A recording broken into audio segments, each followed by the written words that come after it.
কিছু টেকনিক অবলম্বন করলে আপনি আপনার শাশুড়ির মন জয় করতে পারবেন। শাশুড়িরা আসলে বেশি কিছু চায় না, আগের জামানার মানুষ তো, এদেরকে ওইভাবে হাত করতে হবে। মাঝে মাঝে একটু শাশুড়ির মাথায় তেল দিয়ে দিয়ে, চুলে তেল দিয়ে দিবেন আপনি, মাঝে মাঝে চুল আসতে দিবেন, এগুলো কিন্তু খুব পছন্দ করে শাশুড়িরা।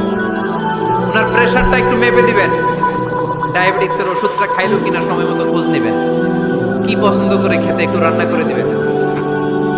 যেই বক্তার ওয়াজ শুনতে পছন্দ করে ওই বক্তার ওয়াজগুলো ডাউনলোড করে শাশুড়ি আম্মাকে দিবেন, ইসলামী বই দিবেন। দেখবেন বয়স্ক নারীরা মাহফিল যেতে খুব পছন্দ করে, ওয়াজ শুনতে খুব পছন্দ করে, নবীদের কাহিনীগুলো শুনতে পছন্দ করে।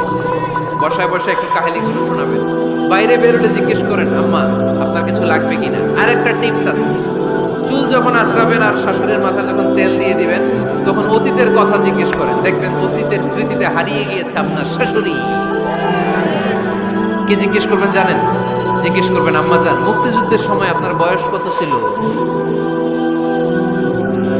ওই সময় মুক্তিযুদ্ধের সময় আপনাদের এলাকায় কি কি হয়েছিল মা? আরেকটা প্রশ্ন করবেন, মা বিয়ের সময় আপনি কেমন ছিলেন? ওই দিন দেখবেন বুড়ি আর বুড়ি নাই, জুয়ান হয়ে গেছে। ওই দিন বলবে, মা আমি অনেক সুন্দরী ছিলাম, আমার মাথায় অনেক চুল ছিল, আজকে নাই। আমগো গ্রামে আমার সাথে সুন্দরী মাইয়া ছিল না। অতীতের স্মৃতিতে, স্মৃতি হাতড়াতে হাতড়াতে তিনি হারিয়ে যাবেন। জিজ্ঞেস করবেন যে, মা শীতকালে আপনাদের দেশে কি পিঠা বানাতেন আপনি যখন ছোট ছিলেন? আপনার বাপ চাচারা কি করতো?